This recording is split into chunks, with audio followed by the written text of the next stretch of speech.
નર્મદા જિલ્લાના એકતાનગર ખાતે 31 ઓક્ટોબરે સરદાર વલ્લભભાઈ પટેલની 150મી જન્મજયંતિ નિમિત્તે સ્ટેચ્યુ ઓફ યુનિટી પર પ્રધાનમંત્રી નરેન્દ્ર મોદીના નેતૃત્વમાં રાષ્ટ્રીય એકતા દિવસની ભવ્ય ઉજવણી કરવામાં આવશે, જે અંગેની તમામ તૈયારીઓ કરવામાં આવી છે.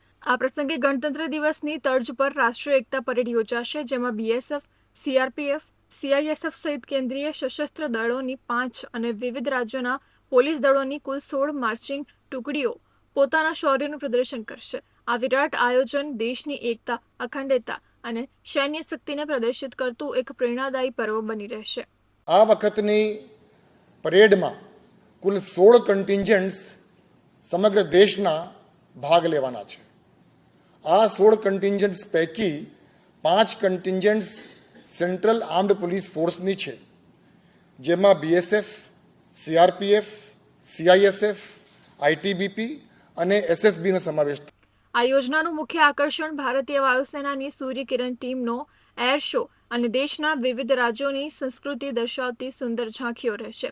આ વીરતાપૂર્ણ પરેડ જોવા માટે લગભગ 12,000 જેટલા દર્શકોની વ્યવસ્થા કરવામાં આવી છે. દેશના વિવિધ ભાગોમાં આવેલા પ્રવાસીઓ આ ઐતિહાસિક ક્ષણના સાક્ષી બનવા માટે ઉત્સાહિત છે. 50મી સરદાર વલ્લભભાઈ પટેલની જે જન્મ જયંતિની જે તૈયારી છે એ પણ જબરદસ્ત ચાલી રહી છે. અહીંયા આપણા પ્રાઇમ મિનિસ્ટર શ્રી નરેન્દ્રભાઈ મોદી જે અહીંયા ખાસ એના માટે જે આવી રહ્યા છે. આ ભવ્ય આયોજન માટે ગુજરાત સરકાર દ્વારા વ્યાપક સ્તરે તૈયારીઓ કરવામાં આવી છે. સહભાગીઓના રહેવા જમવાથી લઈને મુલાકાતીઓના સરળ પરિવહન અને તબીબી સુવિધાઓ સુધીની દરેક વ્યવસ્થા સુનિશ્ચિત કરવામાં આવી છે. सरदार वल्लभ भाई पटेल का जो स्टेचू देख करके हम लोग गदगद हो गए हैं. ये गुजरात का जो डेवलपमेंट है वो मोदी जी की देन है. मतलब मोदी जी ने जो किया कोई नहीं करेगा, न किया आज तक किसी ने. એકતાનગરમાં ઉજવાઈ રહેલા આ રાષ્ટ્રીય એકતા દિવસ માત્ર એક ઉત્સવ નથી, પરંતુ તે દેશની અજોડ એકતા, વીરતા અને સમૃદ્ધિ સંસ્કૃતિનું પ્રતીક છે.